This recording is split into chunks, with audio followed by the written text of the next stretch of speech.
Do you remember that day when a brilliant idea popped into your head? An exciting goal that filled your whole being with enthusiasm and motivation? You felt like nothing could stop you, right? We've all been there. A powerful start, full of energy and hope.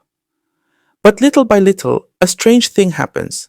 That initial flame seems to start dimming. Tasks that you used to do with pleasure now turn into a kind of obligation.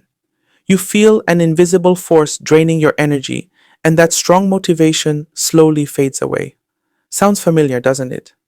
Well, this is a completely natural phenomenon, and there are many scientific and experiential reasons behind it. Many of us think the problem is with ourselves, that we don't have enough willpower or aren't determined enough. But the reality is that our brains are designed in a specific way and have internal mechanisms that affect our motivation levels. One of the most important reasons for this motivation erosion is a fascinating concept in psychology called hedonic adaptation.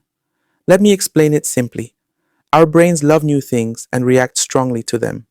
When you set a new goal or start an exciting task, a lot of feel-good chemicals like dopamine are released in your brain, giving you a sense of pleasure and motivation.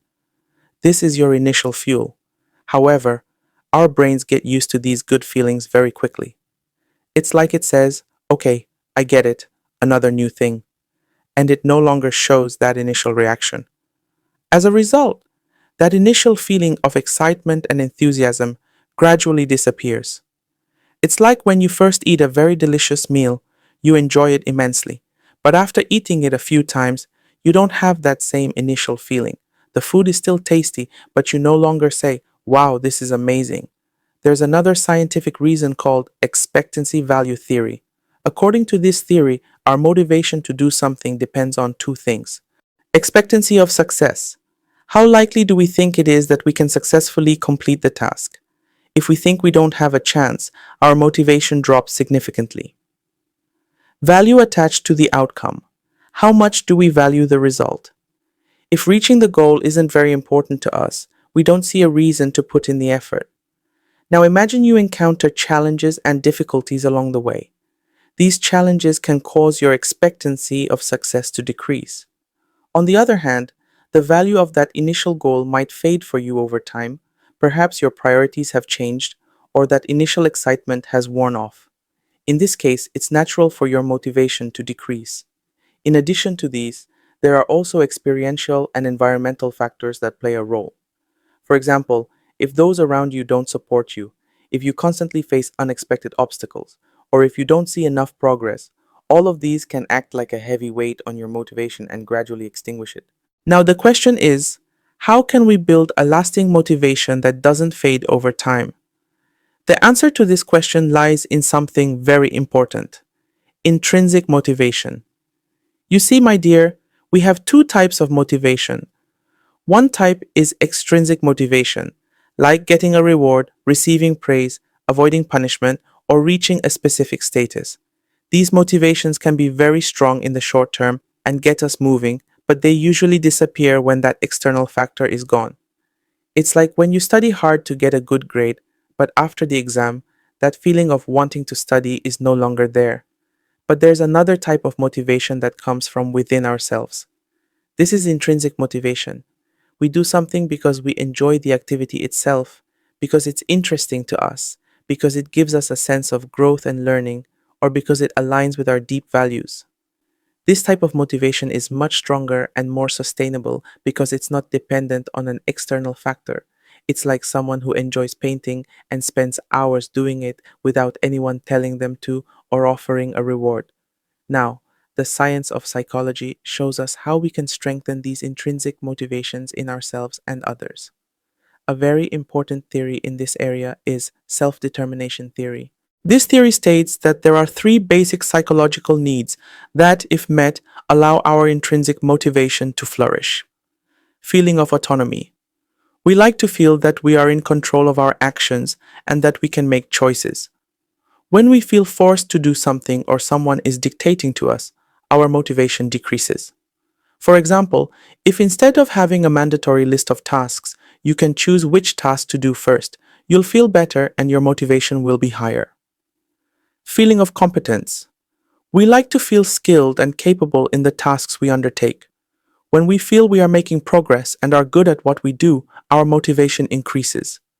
This is why learning a new skill and seeing progress in it is so enjoyable and motivating. Feeling of relatedness. We are social beings and like to have close and meaningful connections with others. When we feel our actions belong to a larger group or we are striving for a common goal, our motivation becomes stronger.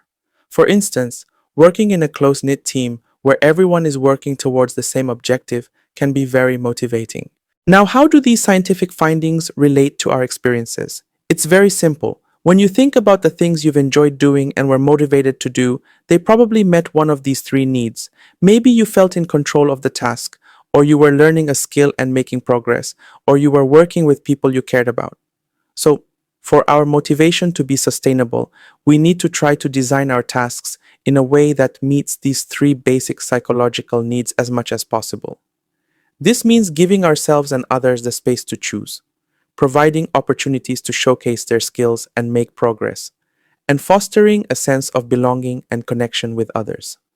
So, now that we understand why that initial motivation might fade and how intrinsic motivators work, it's time to get to work and design a kind of motivation maintenance system for ourselves.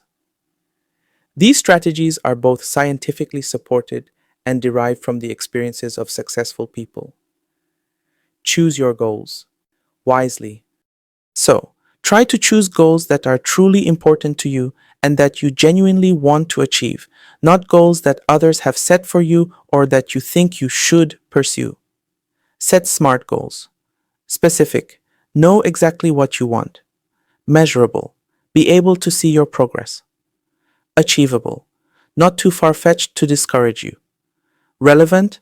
Align with your values and overall life goals. Time-bound. Set a specific deadline for yourself.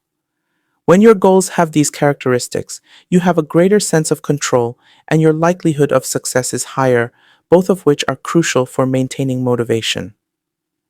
Break down your goals into small steps.